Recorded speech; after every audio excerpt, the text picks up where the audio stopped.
aqui na Casa da Mulher Brasileira já. Bom dia, minhas queridas amigas e amigos telespectadores. Nós já estamos aqui na Casa da Mulher Brasileira. Estamos aqui para falar, nós vamos entrevistar a doutora Jaqueline Machado. Doutora Jaqueline é juíza da terceira vara que defende a mulher. Ela tem aqui uma coordenadoria. Nós temos algo aqui muito importante que só tem aqui no Brasil. É especialista, especial só para medida protetiva. Então, a doutora Jaqueline é responsável por medidas protetivas para a mulher. Então, nós queremos explicar e tirar dúvidas sobre esse assunto que está tão em pauta esses dias na mídia, que as pessoas reclamam, eu apanhei de novo, meu marido não respeita a medida protetiva não adianta nada. A gente tem ouvido muitas coisas. E a gente ouve e somos leigos, né, no assunto, porque tem os técnicos preparados, se estudaram, prestaram concurso, que estão ali para fazer o trabalho funcionar.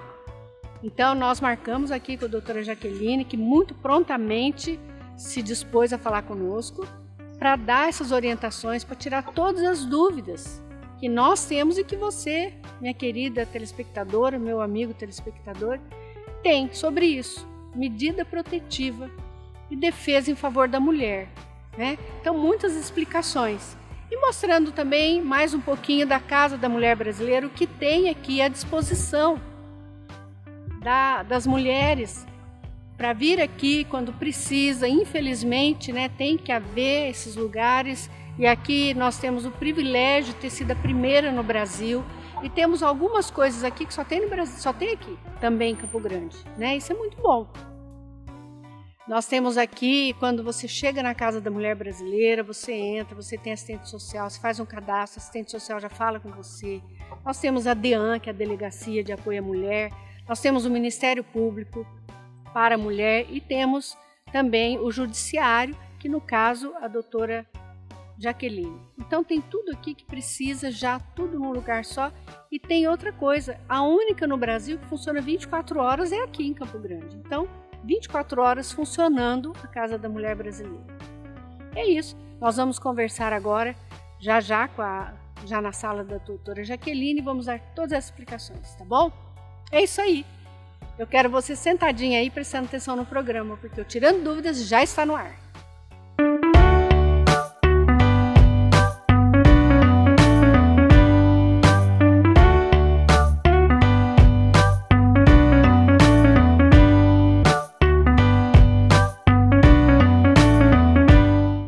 Nós já estamos aqui na sala da doutora Jaqueline, a juíza. Estamos aqui, a Carla também está conosco. A Carla hoje ela é subsecretária na Secretaria da Mulher, que antes foi cuidada pela nossa amiga Liz Derzi, né? Competente também, a Carla não menos, né? Para cuidar desse trabalho, a cara dela, né? Você sempre teve nesse trabalho, né, Carla? Temos um acúmulo de vários de mulher, né, em defesa dos direitos da mulher. E a doutora Jaqueline Machado, juíza, né, da terceira vara de violência contra a mulher. Bom dia. Bom dia.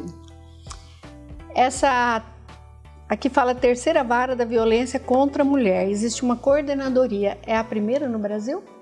Então, nós temos a coordenadoria que fica no Tribunal de Justiça, né, que é a Coordenadoria da Mulher em Situação de Violência Doméstica e Familiar. E essa terceira vara, né, terceira vara de violência doméstica, ela é responsável pelas medidas protetivas. Essa sim é uma vara com essa competência única. Não existe outra no país que tenha competência só para medidas protetivas como nós temos hoje aqui. Essa é a primeira e única, por enquanto. É a primeira e única. Olha só que coisa boa, né? Nós temos aqui, eu falo que Campo Grande, o Estado, né, é privilegiado por ter a Casa da Mulher Brasileira, que é aqui que nós estamos, e também, olha, né, essa vara só para medida protetiva. E é um dos assuntos que a gente quer conversar, viu, doutora Jaqueline? Porque nós temos visto ultimamente, infelizmente, né, muita violência ainda contra a mulher. E eu falo que muitas informações têm ajudado a diminuir. Existe, claro, aumenta a população, tudo aumenta, não é? Mas existe também já muita informação para a mulher, né? Isso tem ajudado, eu creio que tem ajudado bastante. Mas ainda algumas reclamações e denúncias até medida protetiva não vale nada. Faz medida protetiva, aí vem o companheiro, o sujeito vem, vai ver os filhos, aproveita, já bate na mulher, ou então vai onde não é, fica telefonando, vai no emprego. E nós temos tido aí um punhado de notícias ruins. Medida protetiva funciona? A experiência que nós temos aqui da vara é que funciona, porque hoje nós temos em vigor 2.500 medidas protetivas e os casos de reincidência não são tão altos assim e nem dos crimes graves cometidos com a medida protetiva. É claro que tem situações que são, né, que a gente não consegue, foge ao nosso controle. Agora, o que a gente precisa realmente deixar claro? Que não basta a mulher vir e fazer boletim de ocorrência. Ela precisa, nos crimes em que dependem da representação dela, que ela represente, precisa manter essa medida protetiva. O que a gente tem muito? A gente tem muitos pedidos de medida protetiva seguidos, dali alguns dias ou meses, de um pedido de revogação de medida protetiva. Porque a mulher, eu entendo a situação dela, às vezes ela está no ciclo de violência, às vezes aquele agressor é a pessoa com quem ela conviveu, com quem ela tem filhos, então ela acha que a situação se acalmou, que ela não precisa mais, então para evitar complicações na hora de pegar os filhos, ela acaba retirando a medida, né?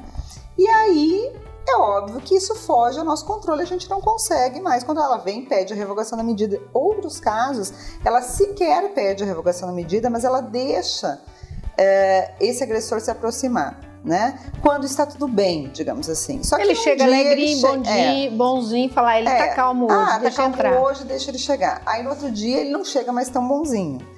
E aí, quando ela vem nos comunicar, já aconteceu algum fato daí gerador de violência. A mulher precisa entender que a medida protetiva, para que seja eficaz totalmente, precisa partir dela também essa determinação de dizer não.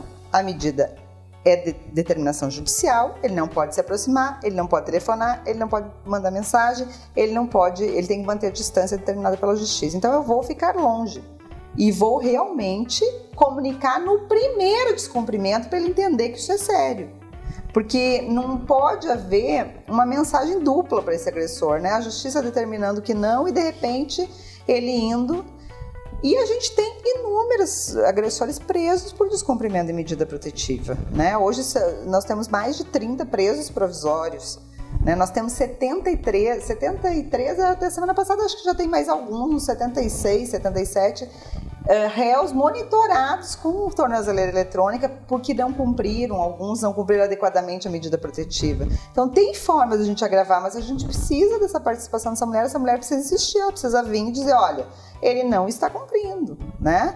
É quando ela não reclama ou quando ela permite que ele volte a frequentar a casa e tal, aí eu acredito, a gente não pode aqui julgar, né, doutora? Eu acredito que a pessoa às vezes fica carente e tal, o cara parece bonzinho, já foi o companheiro aí de tantos anos, ela acha que não tem por que não acreditar ali, que ele tá bonzinho, só quer ficar com ela um pouco, não é verdade? Mas aí se ela deixa, ela acaba engessando a justiça em relação a ela, porque como que a doutora Jaqueline vai ficar sabendo? E não é só ficar sabendo. Ou um delegado, uma delegada fica sabendo que ele foi lá, né? Se ela não reclamar. Mesmo quando, por exemplo, a Patrulha Maria da Penha vai fazer verificação e ela fala para a patrulha que ele está descumprindo, ela tem que vir até a DEAN para registrar um novo boletim de ocorrência, porque se ela não registra, fica difícil a gente tomar uma atitude, porque a gente tem que saber qual o crime especificamente, né? Além do descumprimento. Se foi só um telefonema. Né? Para a gente verificar. É caso de colocar uma tornozeleira? É caso de prender? Então nós temos que ter esse apoio dessa mulher vítima para ela nos relatar efetivamente o que está acontecendo e no caso de um novo crime, bom, ele foi lá, descumpriu a medida e ameaçou. Ela tem que registrar essa ameaça, porque ele precisa ser processado por essa ameaça também, né? E ela precisa representar depois, né, quando ela fizer o boletim de ocorrência também pela ameaça. E tem algumas que também pedem a revogação, pede para retirar a medida. Tem, e aí a gente tem que entender, porque para as pessoas leigas às vezes fica difícil de entender, que essa mulher pode estar no ciclo da violência doméstica, tá? E esse ciclo da violência doméstica, ele é perverso, porque a mulher tem dificuldade de sair dessa relação abusiva. Ela tem muita dificuldade de denunciar aquele parceiro, tá? Porque aquele relacionamento, às vezes, ela viveu por anos com esse companheiro, né? Aquele relacionamento não foi durante 24 horas por dia abusivo. Então houveram momentos de objetivos em comum, de criação de filhos, né?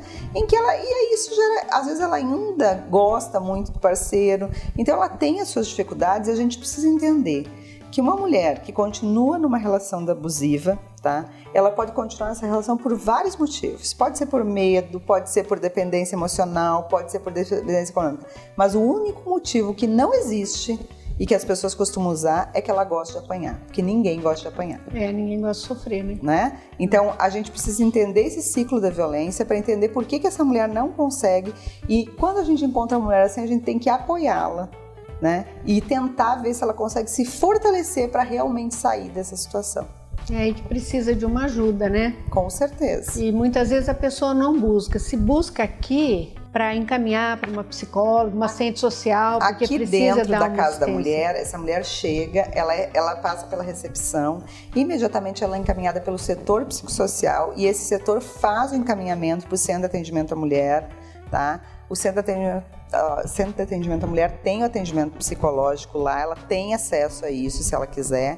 Então, todos os encaminhamentos necessários são feitos aqui dentro da Casa da Mulher. Estamos aqui, eu tô aqui, né? Só ouvindo, né? A gente tem tanta pergunta para fazer, né?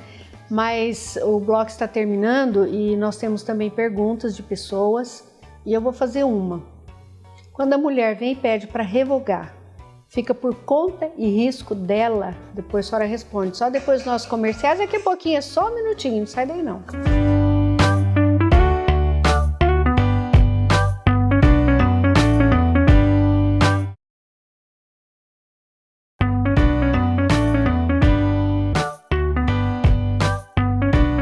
Fiz uma pergunta para a doutora Jaqueline, juíza aqui da terceira vara, cuida especialmente das medidas protetivas e é isso que nós estamos falando, né? Especialmente isso.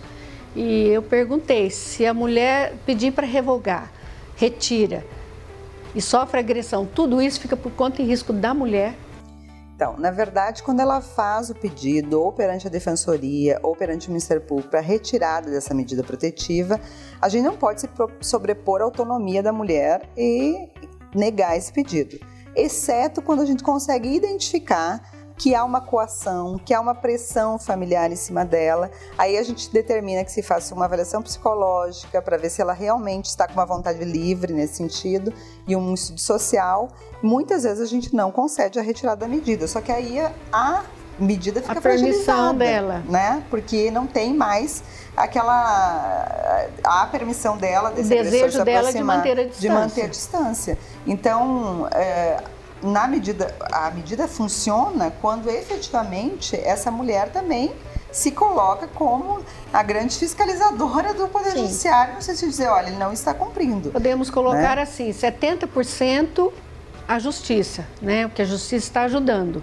30% é a fiscalização dela e a ajuda dela em manter a distância e querer essa distância. E também a gente tem que levar em conta o seguinte, essa mulher tem todo um histórico ali de familiares que estão ao redor dela, familiares do companheiro, familiares dela mesmo, e às vezes ela se sente pressionada e muitas vezes a mulher se sente culpada, porque a gente tem ainda muito, né, aquele conceito da culpa da vítima nos crimes cometidos contra ela, né? Então, às vezes ela se sente culpada e ela acha que ela está prejudicando ele com essa medida, mas essa medida protetiva não impede que ele arranje emprego, isso não torna a ficha dele, ele fica com antecedência, não, pela medida não. Ele vai ficar pelo processo criminal. Se ele for condenado num processo criminal, ele fica com antecedentes, mas a medida não. Ele pode, junto também à medida protetiva, solicitar um dia para ver os filhos. Fora. Sim, não dá. A questão dos filhos, ele não perde nenhum direito com relação aos filhos. Ele só não vai poder se aproximar dela pelos filhos. Uma terceira pessoa pode intermediar isso, ou ela pode mandar alguém levar os filhos, né? Isso.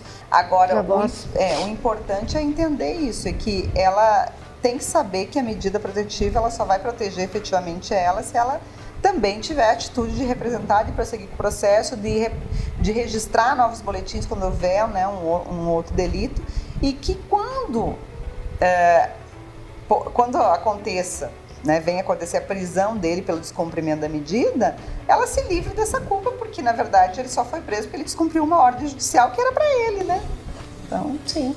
Porque tem muitas vezes que quando o agressor é preso, ela vem aqui porque toda a família em volta, né, ela acaba se sentindo pressionada e culpada e ela quer a soltura dele, né? Só que ela tem que entender que há situações em que a vida dela está em risco e a gente precisa preservar. Precisa preservar a vida, né? Nós temos aí uma matéria que são algumas perguntas, né? E depois nós vamos responder essas perguntas. De acordo com a última pesquisa realizada pela Datafolha, no Brasil, por hora, 503 mulheres sofrem algum tipo de violência doméstica. E deste número, 52% das mulheres ainda se calam. E mais alarmante ainda é que deste número, apenas 11% procuram uma delegacia. E nós viemos bater um papo aqui com a Flancilene e com a Jusceléner sobre os direitos, né, sobre essas questões da violência doméstica. A Jusceléner é uma apoiadora das mulheres e ela incentiva que elas mostrem a cara. A mulher tem mesmo que procurar seus direitos, tem mesmo que buscar justiça, já que são vítimas que têm que ser assistidas, né, e que esses agressores venham a pagar por aquilo que cometeram, né? Então a mulher tem mesmo que procurar seus direitos e tem que buscar a justiça para que a justiça seja feita. E a Flan, ela já foi vítima, né, de um ex-companheiro. Como que é esse processo, Flan, nesse momento que você se vê inserida nessa agressão, quando você se notou tudo aquilo, misturado com sentimentos, como que é para a mulher? É no mínimo constrangedor. Né? É muito difícil e é muito importante a gente não julgar uma mulher que passa por esse tipo de problema. Tem toda a questão da autoestima muito baixa, do amor que ela sente pelo agressor. E é tudo muito difícil para ela tomar uma decisão. Tem muitas vezes os filhos que estão envolvidos, a família, a parte financeira. Então tudo isso se completa e fica muito complicado da pessoa tomar uma decisão de denunciar o agressor, por exemplo. No caso, às vezes não é nem a violência física em si, mas é agressão verbal, é outro tipo de agressão, às vezes é só apertar, às vezes é só empurrar, às vezes é atacar objetos. Então tudo isso vai deixando a pessoa muito triste, é uma agressão e ela não se dá conta, até que por fim vem o caso da agressão física e às vezes acontece até coisas piores. Né? Então assim, eu como fui vítima disso já, não foi, às vezes a pessoa fala, só foi um tapa no rosto, é muito. O homem não tem que agredir uma mulher não é propriedade do homem, ele tem que respeitar a companheira dele. Dificuldades todo mundo tem na vida, eu sempre digo isso, mas partir para a violência física ou verbal, isso não. Então a mulher sim, ela tem que denunciar, mas ela precisa do tempo dela, ela precisa mais de apoio das pessoas e menos julgamentos, porque cada um sabe o que se passa entre quatro paredes. Por exemplo, eu começava a achar que a culpa fosse minha. Aí eu falei, eu vou fazer diferente. Só que, na verdade, eu já estava doente, né? Você já está com a autoestima muito baixa e você começa a ter esse sentimento de culpa, o que não deve acontecer. Se uma situação chegou a isso, os dois têm que conversar e os dois têm que achar uma solução juntos. E Flan, você poderia deixar uma mensagem, né, para as mulheres que também foram vítimas e as muitas que são? Meninas, fale com uma amiga que seja. Não quer envolver a família, fale para uma amiga. Foi uma amiga minha que me deu essa coragem de sair daquela situação. Aquele medo de ficar sozinha, que você nunca mais vai encontrar alguém, esse medo não existe. Você se amando, as outras coisas vão fluir naturalmente. Hoje eu sou casada novamente, sou feliz. Tudo que eu achava que eu não ia acontecer comigo, hoje acontece de uma forma tranquila. E aproveitando a oportunidade, elas têm uma dúvida para tirar com a juíza Jaqueline, né? Jusceléner, qual que seria a sua dúvida? Há casos onde a mulher, a vítima, no caso, não consegue revogar uma medida protetiva? Doutora, no caso do agressor infringir a lei, a polícia pode prender de imediato ou é necessário uma ordem judicial? Então, doutora, uma das perguntas é essa: quando o agressor infringe uma medida protetiva, a polícia pode, junto com uma reclamação, já prender ou tem que aguardar uma ordem judicial? Tá, depende da situação, tá? Se ele descumpriu a medida, por exemplo, se aproximando, se ele tem uma ordem para não chegar a 300 metros, ele se aproxima e não comete mais nenhum outro delito, só se aproximou, né? isso vai ser comunicado para a justiça e a justiça vai analisar e decretar a preventiva se for necessário prisão preventiva. Agora, se ele está, naquele momento de descumprimento da medida protetiva, cometendo um outro delito, ou ameaçando, ou perturbando, aí a polícia tem que se prender ele flagrante, sim, e trazer para a DEAN para fazer o boletim de ocorrência, fazer o flagrante. Porque, pelo que dá para entender, a medida protetiva, ele ia até a pessoa propositadamente. Pode, ocasionalmente, estarem no mesmo evento, um lá, outro cá. Sim, aí não vai ocasionar a prisão imediata, vai ser comunicado. Porque ele não está incomodando, tá lá. Desde que na verdade ele não está ameaça nem descumprindo, olhar, aí nós temos que ver... Ele tem que ir embora. Ele tem que ir embora, mas nós temos que ver, assim, como que se deu esse descumprimento, se foi intencional, se não foi, o que acarretou isso. Então, tudo isso tem que ser estudado para verificar se é necessário uma prisão, um agravamento da medida, uma colocação de tornozeleira eletrônica, qualquer situação assim. Existem alguns casos, como foi perguntado, que a mulher não consegue revogar. Ela quer revogar a medida protetiva, mas ela não consegue. Ela não vai conseguir revogar, porque pode ser indeferido o pedido de revogação dela, se a gente verificar, tá, através de uma avaliação psicológica, que ela está sendo coagida a isso. A pedir, tá? A revogação. Ou que ela está sofrendo uma pressão para isso, tá? E que isso, na verdade, vai contra aquela necessidade que a gente tem no momento de proteger a vida dela. E às vezes até dos filhos. Aí a justiça tem essa responsabilidade. Aí a justiça tem que agir, só que aí a medida fica fragilizada, aquilo que eu falei, porque a gente não tem como... Não tem como cuidar tudo e ela pode abrir guarda. Porque eu torno a falar, são 2.500 medidas em vigor hoje, né? Então, essas 2.500 é complicado. Como vai saber o que está acontecendo, né? A Patrulha Maria da Penha faz essa fiscalização, mas eles não podem passar todos os dias e falar com cada vítima. Não tem como numa cidade do tamanho de Campo Grande. Então, nós precisamos que essa vítima, né, venha e relate isso. Né? Porque a gente tem casos em que não há relato, e quando há o relato, às vezes é tarde demais. A medida protetiva não tira o direito do parceiro, né, do companheiro, dos filhos, não tira o direito aos filhos.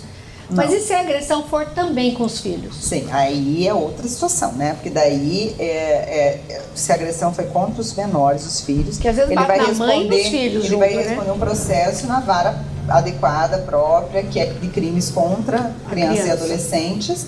E aí lá na vara da infância pode ser decretada uma medida também. E essa medida que é decretada para a mãe pode ser estendida aos filhos, sim, em caso de crime contra os filhos, até que se decida a questão lá do processo que ele vai ter com relação a essas crianças. Porque pode acontecer, né? Pode não, acontece bastante, né? Dessas agressões. Em relação, nós sabemos que existe uma lei antiga aqui do nosso estado e eu já soube agora que a Maria da Penha também prevê uma atenção especial também, um tratamento ao agressor. Na verdade, o que nós temos hoje, a Coordenadoria da Violência tem um projeto para fazer grupos reflexivos de agressores. Isso não significa que nós vamos tratá-lo, né? Porque isso vai muito além da nossa pessoa. Isso é uma questão de saúde. O psicólogo, né? Não trata, não tem isso, não tem essa disponibilidade. Esse grupo vão ser grupos reflexivos que não vão se colocar no lugar das penas que o agressor tem que cumprir. Se ele for condenado, ele vai ter que cumprir a pena dele. Esse grupo, independente da pena, ele vai... a gente vai fazer grupos para reflexão mesmo, para que ele consiga entender o caráter daquilo que ele fez, né? Agora, se isso vai fazer com que ele mude ou não, a gente espera que isso vai fazer com que ele entenda, né? Principalmente naqueles casos em que houve toda aquela criação machista, e às vezes tem agressores que nem se dão conta que um xingamento, que uma colocação de dedo na cara, que um xingamento seria um crime, né? Ou que a forma que ele trata a mulher, na verdade, é uma forma criminosa, porque ele acha que não, né? Então ele... por exemplo, a questão patrimonial, dela trabalhar e no final do mês ter que dar o dinheiro todo na mão dele. Então, isso, com o grupo reflexivo, a gente vai tentar despertar nos agressores, para que eles entendam, né? Agora, isso tem que deixar bem claro. No grupo reflexivo, nós não vamos tratá-lo. Então, a mulher não pode ficar com esperança de que ele vai participar dos encontros e vai sair uma nova pessoa. Na Porque isso depende podendo contribuir um pouquinho com o debate, Claro. Nós não podemos ter esse agressor na perspectiva de que ele é doente. Né? Com certeza. Então, o trabalho, conforme preconiza a Lei Maria da Penha, na perspectiva da reeducação, na perspectiva da reflexão, para que ele entenda que ele é essa agressão e esse ser agressivo que ele se tornou, esse agressor que ele se tornou, muito mais por uma questão de uma sociedade patriarcal e machista, cujos essa valores, cultura, né? essa cultura que dá ao homem o existe, poder, o pretenso poder, inclusive dessa opressão em relação às mulheres, enfim. E ele perceber toda essa situação, que não é comum, muitas das vezes, a ele próprio, mas é uma questão exatamente da nossa construção social, e que ele possa se perceber de uma outra forma. E aí, se ele entender que ele precisa de um acompanhamento, uma terapia, um acompanhamento psicológico, ou se ele tem um problema de alcoolismo, precisa de um apoio, drogas, né? Um problema dele ser também um dependente químico, aí é uma outra questão, um outro encaminhamento, mas a perspectiva da lei é, como a doutora disse, num aspecto de reflexão e num aspecto de reeducação. Até porque nós temos que pensar, embora nós estejamos à frente do desenvolvimento da política pública para a mulher, mas a gente também tem que dialogar com os homens e também tem que poder ver a lei efetivamente cumprida em todos os seus aspectos, porque a lei Maria da Penha é extremamente pedagógica, né, doutora? Com certeza, o objetivo dela não é só de repressão, né? Ela vem para que a gente coloque em prática políticas públicas, né? Que melhorem essa condição da mulher, que empoderem essa mulher. E é necessário deixar claro também que o grupo reflexivo ele não tem o objetivo de fazer com que esse homem, essa mulher volte a conviver. Não é isso que a gente está propondo, porque ele tem que melhorar até para o próximo relacionamento que ele tiver, para ele mesmo, né? Com certeza. O objetivo é realmente isso, de reflexão, né? De reeducação, se for possível, né? Porque ele não reincida. Porque ele não reincida, porque o que a gente quer esperar é isso, é que esse homem, pelo menos, se já tenha cometido um crime, que não reincida nesses crimes, com essa vítima ou com outra, seja qual for. E como a Carla disse, se for um caso que precisa de um tratamento, vai se procurar um tratamento, né? Se ele acha que precisa, né? Mas isso não está vinculado a retirar a medida protetiva, vai ficar em casa, vai se tratando, não é isso. A gente tem que lembrar também que as pessoas costumam muito falar que a causa da violência é o álcool, é a droga. Isso não é causa de violência. Não. Né? A causa de violência é o machismo, é essa forma como a nossa sociedade é construída, né? E o álcool e a droga, ele potencializa simplesmente. Sim, tira né? o senso crítico, pessoal. Mas ele não é causa e nunca vai ser causa. Então não adianta dar desculpa que ele só foi lá agredir porque ele bebeu. Porque tem muitos homens que bebem que não agridem, né? Eles agridem só essa mulher, porque ele não agride só a mulher, ele não agride o chefe, ele não agride o vizinho, os colegas, né? Os colegas. Bebida, então inclusive. A gente tem que entender isso, né? É uma questão patológica. Não é uma questão patológica. Se nós falarmos em tratamento, nós estamos patologizando a violência, e nós não é essa a questão. Com certeza. Violência é violência. Quando a gente fala do ser humano, quando a gente fala de pessoas, a gente cai sempre naquele assunto, né? Educação, formação familiar, né? Uma cultura, porque os pais, quando ensinam os filhos que eles precisam respeitar todo ser humano, seja homem, seja mulher, e respeitar, porque ele tem que respeitar para não sofrer punições. O ideal é a gente pensar em educação de meninos e meninas com a igualdade de gênero. Com igualdade. Né? Com igualdade de gênero, para que meninos entendam, porque a gente hoje ainda vê os meninos, alguns pais falando que o menino pode tudo, diferente das meninas. As meninas têm o mundo da casa, das panelinhas, do bebê, né? E o menino tem o mundo da rua, do carro, do avião. E nós precisamos entender que a gente não pode mais aceitar isso, né? Vem alguns pais, e a gente sabe de casos que existe assim, até reclamações, que o pai, especialmente o pai, incute na cabeça do menino que ele é menino, que ele pode isso, pode aquilo, ele é menino. E é aí que o coitadinho da criança, quando cresce, né, já está aí todo atrapalhado e pensando que pode tudo e não pode não. É onde chega numa situação que nós estamos falando hoje, né?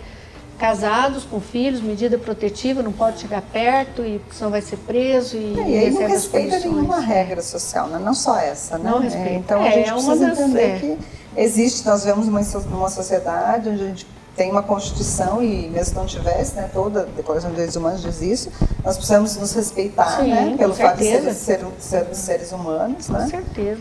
Isso, nós estamos aqui encerrando, tivemos um segundo bloco estendido, né, mas nós vamos para o terceiro já.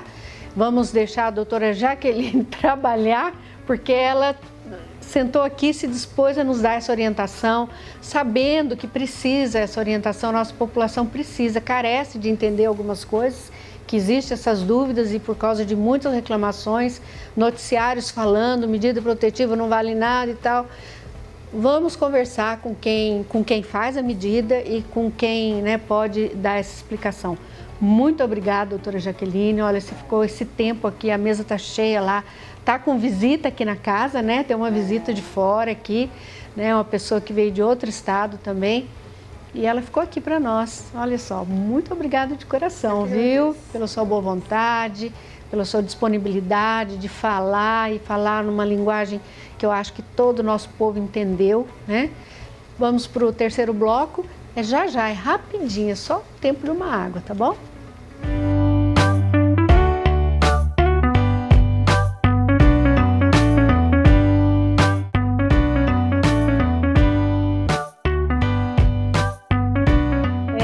Para entrar na Casa da Mulher Brasileira, não tem como entrar sem a subsecretária, que é a Carla Stefanini, né, que é da Secretaria de Políticas Públicas para a Mulher. Então, ela está aqui conosco. Nós vamos perguntar um pouco também, claro, sobre o trabalho que tem feito aqui na nossa cidade, porque a gente sabe que existem muitos projetos, né, mas é preciso divulgar também, não é, Carla? Claro. E o projeto da Casa da Mulher Brasileira é muito especial e é muito caro para todos nós, não só para as mulheres campograndenses, sul-mato-grossenses, mas para toda a sociedade, né, Magali? Porque realmente chegar até esta casa teve todo um caminhar na efetivação das políticas públicas para as mulheres em Campo Grande e no estado de Mato Grosso do Sul. Você acompanhou como parlamentar, como vereadora durante longo período, a nossa atuação tanto na gestão municipal, em 2005, depois na gestão estadual, construindo o caminho para que a gente chegasse nesta Casa da Mulher. Foi construído ao longo do tempo, né? Não foi a curto prazo, e não sem razão, é a primeira, é um orgulho, ainda que seja para tratar de um aspecto tão doloroso da vida das mulheres, que é a questão da violência sofrida por elas, mas é um orgulho saber que Campo Grande cedia, né, tem a primeira Casa da Mulher Brasileira, privilégio para Campo Grande, que num só espaço reúne todo o atendimento sociopsicológico e também o sistema de justiça, a vara especializada de violência doméstica e familiar, a delegacia de atendimento à mulher vítima de violência, o Ministério Público, a Defensoria Pública e um alojamento. Pelo período de 48 horas, essas mulheres podem ser alojadas até serem encaminhadas ou para casa-abrigo ou para um lugar seguro. Além de uma brinquedoteca que recebe e acolhe essas crianças que acompanham as suas mães, também um posto da FUNSAT, que é a Fundação Social do Trabalho, que é quem qualifica e encaminha para o mercado de trabalho. Nós sabemos que a autonomia econômica da mulher, ela também contribui muito para que ela possa romper o ciclo da violência. Então, aí a razão de nós termos um posto também da FUNSAT funcionando dentro da casa. E lembrando que nós temos 3 casas no país e esta funciona 24 horas. Então, se a mulher sofre agressão, e agressão, você sabe, Carla, muita gente fala agressão, bateu, tá roxa, mas não é só isso, né? Não. A agressão não é só física. Pode ser uma agressão psicológica, muitas vezes pode ser pior que a física, né? Se for uma agressão psicológica dia após dia, dia após dia, acaba com a pessoa. Eu costumo dizer que a violência psicológica, ela sangra a mulher por dentro. Ela dentro. mina a autoestima da mulher. Então, é um aspecto também muito perverso do fenômeno da violência praticada contra as mulheres. Nós temos a violência física, nós temos a violência sexual, mas nós não podemos desprezar a violência psicológica, que essa, muitas das vezes, a mulher tem uma grande dificuldade de exteriorizar o que ela está passando. Ela é afastada, inclusive, do convívio com os familiares. Sim. Enfim, e a violência patrimonial também. E com tudo isso, todas essas formas de violência acabam atingindo muito a dignidade das mulheres, né? E nós não podemos conviver, é uma questão dos direitos humanos também, das mulheres que estão envolvidas. E aí eu quero aqui registrar esse trabalho da Casa da Mulher Brasileira, que teve a participação efetiva do governo federal, da Secretaria de Política para as Mulheres. Hoje a nossa secretária nacional, Fátima Pelais, tem um olhar atento para este trabalho, né, para que esta casa efetivamente cumpra o seu papel transformador nas vidas das mulheres que sofrem violência. E lembrar sempre, Magali, que eu acho importante nós divulgarmos quando temos essa oportunidade, que é o Ligue 180. É um telefone que de qualquer lugar do país, gratuitamente a liga. Pessoa pode ligar. A vítima, aquela mulher que se reconhece como vítima, que é vítima, ligue, busque ajuda. Você vai receber toda a orientação de como deve proceder. E também aquelas pessoas que conhecem uma mulher que é vítima de violência, quer seja sua vizinha, quer seja um ente da família, enfim, uma amiga, uma colega de trabalho, ligue, busque ajuda para você poder bem orientar esta mulher que está sofrendo violência. Não é fácil para as mulheres romperem o ciclo da violência, elas precisam de apoio. Nós, poder público, estamos aqui a apoiá-las com os serviços, mas este tem que ser um envolvimento de toda a sociedade. Portanto, o Ligue 180 é muito importante para que a gente possa difundir esse número e as pessoas podem buscar orientação através dele. Carla, muito obrigada, viu? Eu que agradeço a oportunidade, por ter aberto Magali. Aqui pra gente. Imagina, a casa está aberta 24 horas para as mulheres vítimas de violência, para a imprensa, que muito nos ajuda, e você está contribuindo muito para que a gente possa mostrar o trabalho da casa. Lembrar também que dentro da casa funciona a Patrulha Maria da Penha, que é muito importante para monitorar as medidas protetivas, e dizer que a casa é um equipamento social importantíssimo para que a gente possa prevenir, coibir e eliminar a violência contra as mulheres. Muito obrigada. É isso aí. E nós vamos nos despedindo, como eu sempre falo, a família é muito importante. A família estruturada é o que nós desejamos, né? Para todas as pessoas. Então, que você aí nesse final de semana, que ele seja ótimo, maravilhoso para você e junto da sua família em harmonia. Bom, que Jesus possa estar aí no seu lado. Até lá!